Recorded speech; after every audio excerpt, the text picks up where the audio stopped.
Hello everyone, good morning. কেমন আছো সকলে? আমি শিখা চলে এসেছি আবারও ছোট্ট একটি ব্লগ নিয়ে তোমাদের সঙ্গে শেয়ার করতে। আশা করছি সকলেই আমার পাশে থাকবে ও ভালোবাসা দেবে। তো চলো আজকের সকালটা শুরু করলাম মামকে ডাকাডাকি করতে করতে। বেলা কিন্তু অনেকটাই গড়িয়ে গেছে, কিন্তু মামের ঘুম ভাঙছে না, কারণ মামও প্রচণ্ড ক্লান্ত। শুধু মাম নয়, আমাদের পরিবারের সবাই খুব ক্লান্ত।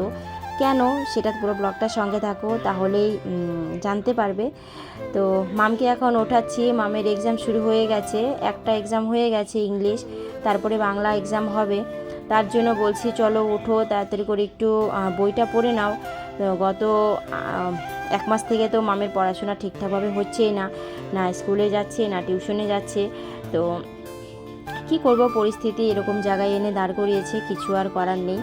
তোমরা তো সকলেই জানো যে গত কিছুদিন আগে যে মেশোকে নিয়ে আমরা নার্সিংহোমে মানে হসপিটালে ভর্তি ছিলাম, সিসিওতে ভর্তি ছিল। তো মেশো আর আমাদের মধ্যে নেই, গত হয়েছেন প্রায় আজকে 5 দিন হতে চললো। মেশো আমাদের ছেড়ে চলে গেছে পরলোকে। তো সেই ব্লগ মানে ভিডিওটা করেছিলাম, কিন্তু শেয়ার করিনি, মানে একটা ফটো পোস্ট করেছিলাম। যাই হোক, তো তারপরে থেকে যা মানে নিয়মকানুন আমাদেরও করতে হচ্ছে। মানে অ্যাকচুয়ালি মেশো আমার সম্পর্কে মেশো হয় না, আমার জ্যাঠা শ্বশুর হয়। আমার দিদির মেজদির শ্বশুর, মানে আমার শ্বশুর আর দিদির শ্বশুর, ওরা কিন্তু দু ভাই বলতে ওরা 3 ভাই। আমার কাকা শ্বশুরও রয়েছে। তো আমি জ্যাঠা শ্বশুরকে জেঠু বলে ডাকতাম না, মেশো বলে ডাকতাম, যেহেতু দিদির শ্বশুর। বিয়ের পর থেকে ডাকতাম বলে সেই ডাকটাই রয়ে গেছিলো আমার বিয়ের পরেও। আর মানে জেঠুকে জেঠু বলে ডাকিনি, মেশো বলেই ডাকতাম।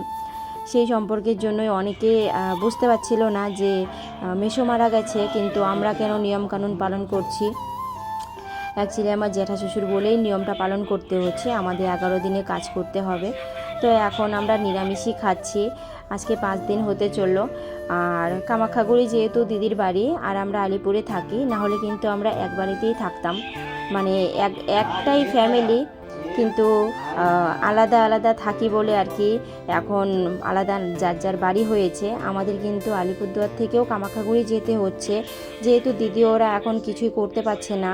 ওদের বাড়িতে কোনো কিছু কিনে দেওয়া হোক বা যা কিছুই ওদেরকে করে দিতে হচ্ছে, কারণ ওদের ওখানে কেউ নেই।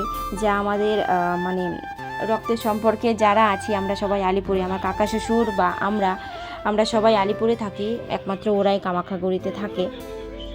তার জন্যই ওদেরও অনেকটা সমস্যা হচ্ছে, আমাদেরও যেতে হচ্ছে। সে কারণেই রোজ দিন ব্লগ ভিডিও বা ফটো কিছুই পোস্ট করতে পারছি না। তো ভাবলাম যে যাই হোক, ফটো ভিডিওটা পোস্ট করি, তাই বলে আজকে ব্লগটা শুরু করলাম আবারও। এদিকে রান্নাবান্না করছি, আজকে রান্নাবান্নায় কিন্তু নিরামিষই হচ্ছে।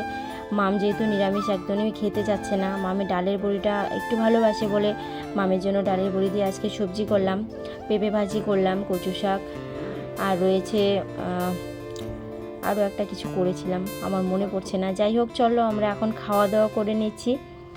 এই যে ভাত বেড়ে নিলাম, সবার জন্য ভাত দিয়েছি। চলো খেতে খেতে বিদায় নিচ্ছি। আজকের ব্লগটা কেমন লাগলো অবশ্যই কমেন্ট করে জানিও। নেক্সট ব্লগ নিয়ে আবারও তোমাদের সঙ্গে দেখা হচ্ছে, ততক্ষণ সবাই ভালো থেকো, সুস্থ থেকো। আজকের মতো সকলকে টাটা।